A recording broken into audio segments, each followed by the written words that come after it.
All right, boys, time for the tariff talk. I've actually been asked in a few video or comment sections what I think about the tariffs. And number one, if you're looking to me, a high school dropout that's a plumber, to be your authority on international trade stuff, you messed up already, buddy. But I am going to tell you my opinion on it and what I think about it. And the reason being is because I just got this today. This one here is from Viega. And it's saying, I think, a 20% increase on, I think, mostly Mega Press. I don't think it's necessarily everything Viega, but it's 20% on some of their stuff. Okay, I've got a bunch of those from like water heater manufacturers, like China or porcelain makers, all types of manufacturers that I buy from are having to, sometimes it's only 3 or 5% increase. That one on the Viega was 20%. So that's significant. I buy over $1 million a year. Just, so 20% increase on $1 million is $200,000, right? That's a lot of money coming right out of my pocket unless I adjust for it. So it does affect me. And I'll give you my opinion on it as a business owner that's being affected by it to a degree. Maybe not as much as other people. But I think it's worth it. I think it's worth it. I think that there's, number one, I morally have an issue with saying, oh, well, we can pay these people $5 a day over there. And, they live in fucking slave conditions and that's cheaper for us, and then we'll just ship it across the world. Like, I just don't see, like, how you're not exploiting people if you're not only making it over there, but, like, there's, like, global logistics involved now, too. It's like, fuck. It's like, so you're going to have to make it over there, get it, like, packaged up into freight that's, like, good to go internationally. Because there's a difference between international freight going on a carrier and shit than fucking regular freight.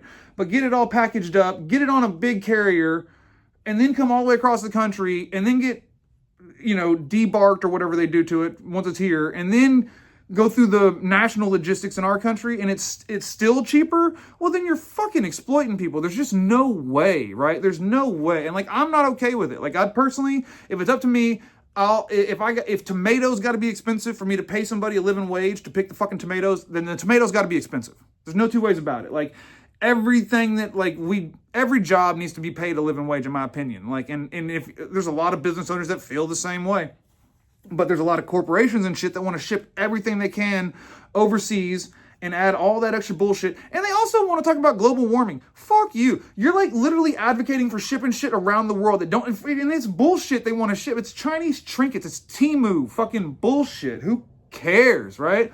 Like, we need that like, China needs to be fucking making shit there that they use there too. And like, not just being a manufacturer, they need to actually buy shit there too. But every country should be doing that, right? We should all be protecting our industries, protecting our workers. You buy and trade what you can't make a lot of in your own country. But it shouldn't just be manufacturing bullshit that you can eat. Like our steel and copper and shit, there's no reason for that to be. There's no reason to export our steel industry. And then what if shit hits the fan? You want to fucking say we go to war with fucking China. What are you going to do about buying fucking steel? Especially then if you got to ship it across the world. That ain't going to happen. You need to be able to make your own goddamn bullets. So we need copper, steel, brass, tin, zinc. We need to be buying all that shit here, making it all here. Like, Canada threatened to turn off our uranium over tariffs, right? We got tons of uranium available here. We just don't mine it anymore. We fucking send it all. We buy a fuckload from Kazakhstan, a fuckload from fucking Canada. So we can't even really expand our nuclear shit without depending on other people unless we go back to mining more shit here. And so aside from all the reasons it's good for your country to protect your industries and shit, there's so much downstream of manufacturing and producing in the country, okay? There's so much downstream of it.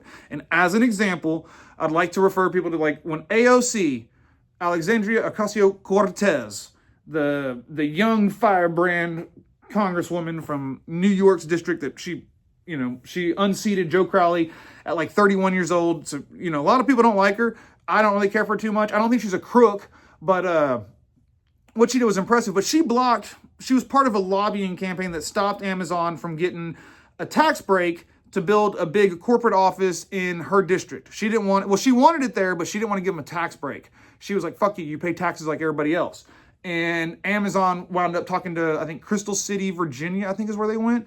And they got a tax break there, and Amazon built that office there. It was like 30,000 jobs or something. I can't remember. It was like an insane amount of jobs that were over $100,000 a year. And all the people in AOC's district were like, F you, that's a lot of high-paying jobs. if we had that many extra high paying jobs here, it's like there would be that many people taking their car to the mechanic, that many more doctor's offices needed, that many more restaurants and dry cleaners. It does like the trickle down from having that many more people with that much more money spending money in your town is massive for everybody, right? Like me, if I was a plumber in that town, I'd be like, fuck, that just cost me a lot of money, even though I didn't have that, you know what I mean? But it's the same thing with building shit here. If we're making all the shit here, there's so much downstream of that, right? Like you're gonna have, like, first off, American workers working on it, and those guys are making more money that they're spending in their community. But then you're gonna be supporting a lot of other vendors like plumbers, electricians, maintenance people, landscape people, a ton more services like business to business services. And there's a lot of good that comes from that. And then if we're the ones making the machinery and shit, we advance stuff quick as fuck here. Like, I feel like it's only going to get better with AI. We'll get to where shit's cheap as fuck anyway, and get more jobs, which I'm not afraid of AI either. Fuck, let AI come get my job, daddy. Come take it. Like, being afraid of AI is like being upset that they made the backhoe. Right? Like seeing someone dig a ditch, one man dig like a ditch that would take 100 men a day to do, and they can do it by lunch, right?